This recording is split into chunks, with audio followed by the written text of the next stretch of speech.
Uma das criaturas mais misteriosas da Bíblia, que realmente é muito difícil compreender, realmente existiu, o que era essa criatura, é o Leviatã. Nós temos 5 alusões explícitas na Bíblia falando o nome Leviatã, no livro de Jó, 2 nos Salmos e 1 em Isaías. A gente vai ver que tem algumas coisas aparentemente contraditórias quando você vê os versículos que falam sobre o Leviatã. A gente vai ter que entender isso aqui muito bem. Por outro lado, no livro de Gênesis, no 5º dia da criação, está escrito que Deus criou os Taninim enormes. Quem são esses Taninim enormes que depois eles desaparecem da Bíblia? De acordo com a maior parte dos comentaristas, esses Taninim são exatamente o Leviatã. Eu sei que na sua Bíblia em português não está escrito Taninim, mas a gente está aprendendo do original com o hebraico bíblico. Os Taninim, dizem os comentaristas, e o Leviatã, na verdade, são a mesma coisa. Deus criou 2 Taninim muito grandes, e veja que não há nenhuma outra criação que está escrito que havia algo tão grande, a ponto que Deus, na verdade, vai retirá-los da sua obra, e a gente daqui a pouco vai ver por quê. Mas é interessante então, houve uma criação física do Leviatã, já no 5º dia, e eu já estou te revelando que essa criação física ela vai ter um motivo de desaparecer. Agora vamos para o livro de Jó. Deus vai mostrar o seu grande poder para Jó, e ele fala para Jó o seguinte: será que você pode pegar uma vara de pescar e você vai conseguir pescar o Leviatã? É claro que não. Por que não? Porque a descrição do Leviatã no livro de Jó é algo de assustador.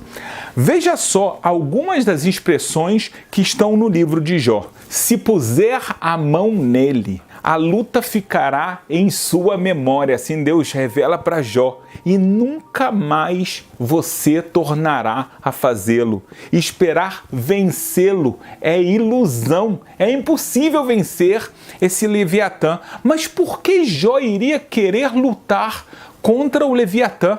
Se ele é simplesmente um animal marinho, porque como a gente falou, ele foi criado no 5º dia. E o 5º dia nós temos aves e nós temos todos os animais aquáticos ou que vivem cerca, próximos, por exemplo, da água, como, por exemplo, os répteis, tá bom? Então nós vemos aqui que Jó vai lutar contra algo tão poderoso e gigantesco, mas na continuação de Jó, a descrição fica muito pior. Quem ousa abrir as bocas do Leviatã, que elas são cercadas de dentes temíveis. Suas costas possuem fileiras de escudos firmemente unidos.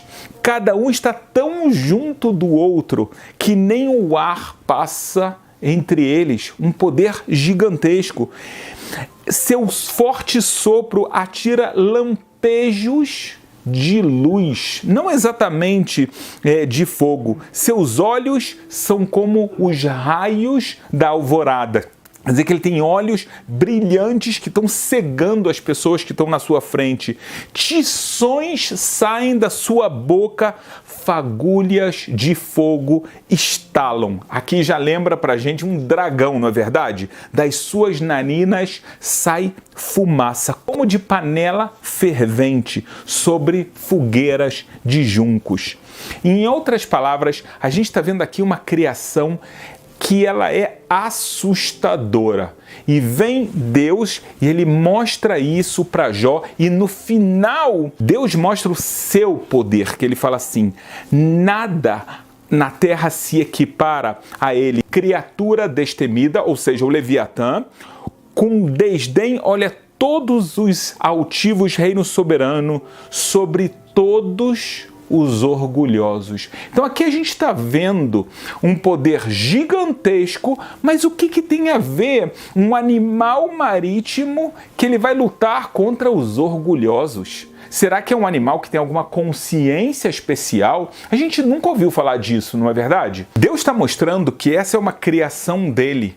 E se essa criação já é tão poderosa e ninguém tem como nem chegar perto dela, quem pode ser como Deus, que Ele próprio é o Criador? Mas então a gente viu uma primeira descrição muito detalhada desse Leviatã. Mas agora olha o que está escrito no livro de Salmos. No Salmo 104 aparece o seguinte: eis o mar, imenso e vasto. Nele vivem inúmeras criaturas, seres vivos, pequenos e grandes. Neles passam os navios, e também o Leviatã, que formaste para brincar com ele. Mas se ele é uma criatura tão terrível, Deus vai brincar com o Leviatã? O que está acontecendo aqui? Ele é bom, ele é mau, ele tem consciência, ele não tem consciência? Cadê o Leviatã? Você sabe que os arqueólogos nunca encontraram um Leviatã em nada parecido com o Leviatã. Já no livro de Isaías, nós vemos o seguinte: naquele dia, o Senhor, ou seja, Deus, com sua espada severa, longa e forte, castigará o Leviatã, serpente veloz. O Leviatã, serpente tortuosa, matará no mar a serpente aquática. Então aqui a gente vê, por um lado, que o Leviatã tem uma descrição de uma serpente e ela é aquática e Deus vai se vingar dele. Porque Deus precisa se vingar sobre o Leviatã. Então a gente tem muitas perguntas e poucas respostas. Vamos colocar ordem para você ter claro finalmente o que é o Leviatã. Por um lado, nós temos que entender algo. Deus, quando ele cria o universo todo, ele tem criações espirituais. Por exemplo, ele cria anjos, como todos nós sabemos, e aparece na Bíblia muitas vezes sobre o anjo Micael, o anjo Gabriel.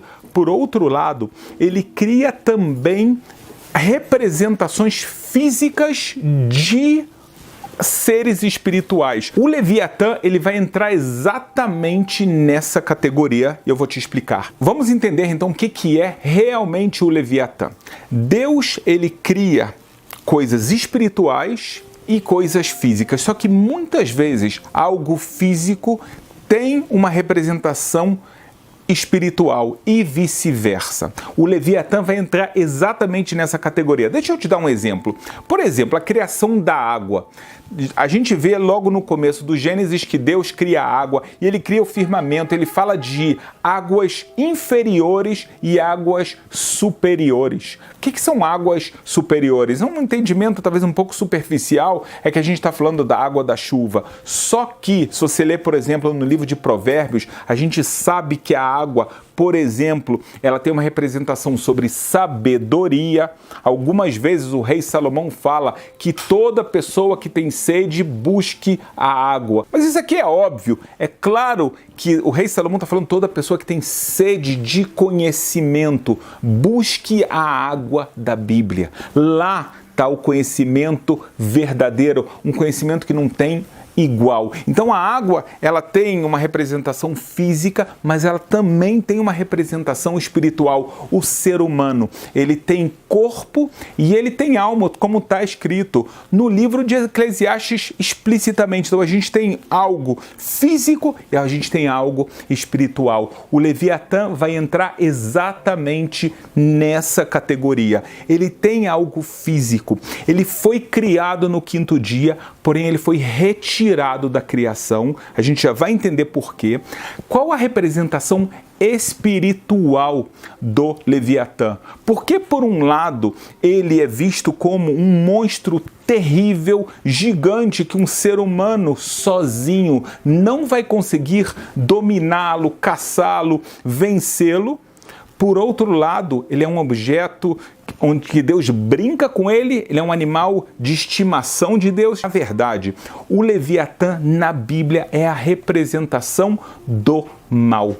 Esse mal, ele tem várias características. Não é à toa que o livro de Jó, ele traz, por exemplo, as narinas do Leviatã. Por que eu tenho que saber exatamente como são as narinas, se vai sair fogo e fumaça? A ideia, por exemplo, nós sabemos que as narinas, quando sai fumaça, é uma representação de raiva.